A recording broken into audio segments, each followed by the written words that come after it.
Boker Tov, nous sommes le 30 novembre 2017, le 12 Kislev 5778. Daniel Haïk au micro, David Amara la technique. Heureux de vous retrouver ce matin pour cette heure d'actualité que nous allons débuter dans quelques instants par les grands titres de ce début de matinée.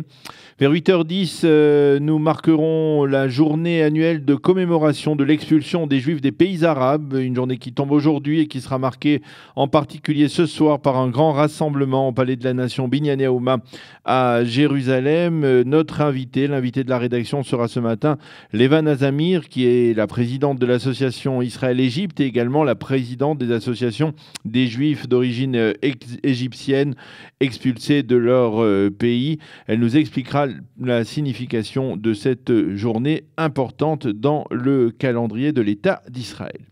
Vers 8h25, Eliana Gurfinkel nous présentera sa chronique Un jour notre histoire. Vers 8h35, je vous présenterai la revue de la presse et des médias et des sites d'information de ce matin. Et vers 8h45, nous serons en ligne à Paris avec Isabelle Cohen, qui est historienne et qui nous parlera du livre qui est récemment sorti, qu'elle a publié sur le personnage biblique de Job, Job ou la vertu mal récompensée. Nous parlerons avec elle donc de ce sujet qui n'est pas particulièrement réjouissant, mais tout à fait important et intéressant. Les grands titres de l'actualité de ce matin, on peut parler d'apaisement sur l'axe Jérusalem-Amman. Un compromis serait en cours entre le palais royal à Amman et la présidence du Conseil à Jérusalem pour tenter de régler la crise provoquée par l'agression dont a été victime il y a 4 mois un agent de la sécurité israélienne qui avait riposté en abattant 2 citoyens jordaniens. Cela s'était déroulé dans un appartement à proximité de l'ambassade d'Israël à Amman. L'un des 2 citoyens jordaniens était son agresseur, mais le second se trouvait là par hasard. L'affaire avait fait grand bruit. La Jordanie, je vous le rappelle, avait réclamé son inculpation et le limogeage de l'ambassadrice israélienne à Amman, Einat Schlein. Finalement, les autorités jordaniennes ont accepté apparemment un compromis. Ce n'est pas encore confirmé, mais cela semble se préciser. Selon ce compromis, Einat Schlein, l'ambassadrice, ne poursuivra pas ses fonctions à Amman, mais l'agent de sécurité israélien, lui, ne sera pas traduit devant la justice israélienne. Il s'avère qu'une enquête des Israéliens, de la diplomatie israélienne, avait établi qu'il avait agi dans son droit et en légitime défense. Le processus de réconciliation palestinienne est en crise à la veille en effet de l'échéance que le Hamas et le Fatah avaient eux-mêmes décidé pour le transfert des pouvoirs à l'autorité palestinienne, c'est-à-dire entre le 1er et le 9 décembre prochain. Donc bien, les 2 frères ennemis du mouvement palestinien ont demandé aux Égyptiens un report de la mise en application de cette passation de pouvoir. Le Fatah a accusé le Hamas d'entraver la réalisation de ces décisions et des accords qui avaient été convenus il y a 1 mois et demi avec les Égyptiens et de ne pas respecter donc ces accords conclus. Il a même affirmé que les problèmes posés par le Hamas au cours des derniers jours ne faisaient que grandir. L'un des problèmes majeurs, c'est le nombre de fonctionnaires des 2 parties dans la bande de Gaza et les 2 parties, donc le Hamas et le Fatah, doivent déterminer quels fonctionnaires resteront en poste et lesquels seront limogés. Le vote sur la fameuse loi des recommandations qui doit interdire à la police israélienne de publier la moindre recommandation concernant les conclusions de ces enquêtes, en particulier celles concernant le Premier ministre Binyamin Netanyahou. Cette loi ne sera pas votée la semaine prochaine en raison, entre autres, de l'absence de nombreux députés du Parlement israélien qui seront à l'étranger.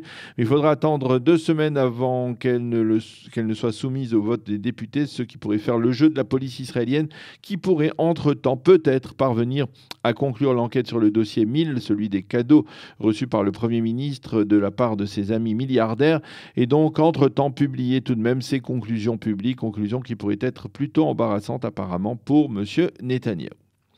Le député du judaïsme orthodoxe de la Torah, Moshe Gafni, poursuit la promotion de son projet de loi visant, je cite, à intégrer la tradition juive dans les décisions liées au travail de fonctionnaires israéliens durant la journée du Shabbat, et ce, dans la mesure du possible, comme c'est inscrit dans la loi. Le projet de loi a été voté hier en lecture préliminaire par une majorité de 43 voix contre 32. Ce projet de loi ne remettra pas en cause l'ouverture des supérettes à Tel Aviv le Shabbat, et il sous-entend que les travaux d'aménagement des voies ferrées pourront se poursuivre si cela est est indispensable durant la journée sainte du Shabbat. Aussi en marge, mais dans le même esprit, il faut savoir que le député Yaakov Litzman, qui était jusqu'à il y a 3 jours ministre de la Santé publique, désire désormais annuler les avantages salariaux accordés aux fonctionnaires qui travaillent durant le Shabbat. Des avantages, il faut le souligner, très substantiels.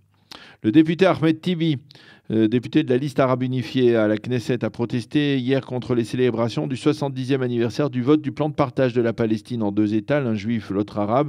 Des célébrations qui se sont tenues en particulier avant-hier sur le premier site de l'ONU à Flushing Meadow à New York, là où le vote s'était tenu donc il y a 70 ans. Ahmed Tibi a particulièrement déploré que les organisateurs aient autorisé la chanteuse israélienne Ninette Dayeb à chanter sur place la fameuse chanson de Noémie Shemer, Yerushalayim Shel Zahav. Ahmed Tibi a pris la parole hier dans le Palais de Verre de l'une des Nations Unies à New York à l'occasion du jour de la solidarité avec le peuple palestinien qui s'est donc tenu hier. La météo pour terminer ce journal, le temps s'améliore de jour en jour et l'on s'achemine vers un Shabbat plutôt printanier avec des températures très élevées par rapport à la moyenne saisonnière. Le soleil sera donc de retour sur tout le territoire israélien aujourd'hui et le temps sera partiellement nuageux à clair. Les températures qui sont prévues pour aujourd'hui, 18 degrés à Jérusalem, 22 à Tel Aviv et 26 degrés à Eilat. Nous allons marquer une première pause et on se retrouve dans quelques instants pour dialoguer avec l'invité de la rédaction qui est ce matin, Levana Zamir, à l'occasion de la journée marquant l'expulsion des Juifs des communautés des pays arabes.